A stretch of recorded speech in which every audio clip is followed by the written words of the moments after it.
শুভ্র, পরিচিত আমার ওয়াইফ মিনু।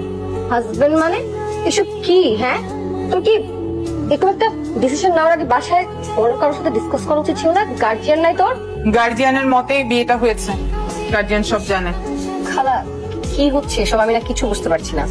বুঝতে হবে না, আমি জেনে শুনে দুটো ভালোবাসা তো নষ্ট হয়ে যেতে দিতে পারি না। পারি?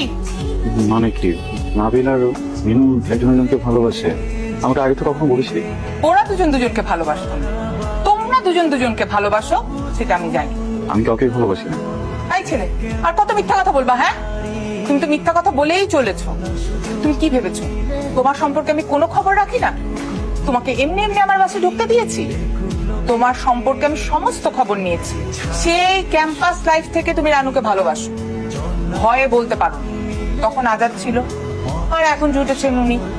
আজাদের জন্য, ওনার জন্য, সবার জন্য স্যাক্রিফাইস করতে করতে তোমার দাতা হাতেম তাই চরিত্রটা এমন জায়গায় এসে ঠেকেছে যে আরেকজনের জীবনটা নষ্ট হয়ে যাচ্ছে। খালা, বাড়িতে যে কথা বলি। কিসের বাসায় যে কথা বলি? এইখানে কথা হবে, এখন কথা হবে। এই ছেলে, একটা কথা বলি, ওদিক তাকাচ্ছ কেন? আমার দিক তাকাও। আমার মেয়ের হাতটা যদি তোমার হাতে দেই, তুমি কি সারা জীবনের দায়িত্বটা নিতে পারবে? ওর দিকে তাকাচ্ছ কেন? আমাকে বলো, সাহসী কুলাচ্ছে না? যদি রাখতে পারো খুব ভালো, আর যদি না পারো সেটাও পরিষ্কার করে বলবে, কারণ ওর জন্য ওর মাই যথেষ্ট। পারবে রাখতে? কথা বলছো না কেন, বলো।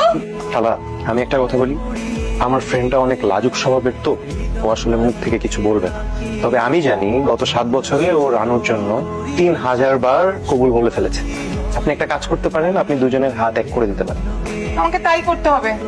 শোনো, ভালোবাসা এক জিনিস, আর একসাথে হাত ধরে চলাটা আরেক জিনিস।